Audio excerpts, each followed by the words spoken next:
تو نہیں پتا.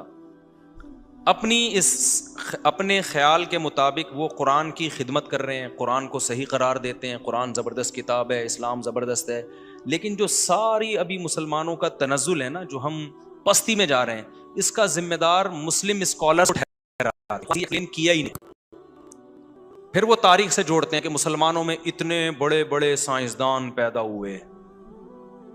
پتہ ہے 400-500 سال ایسا عرصہ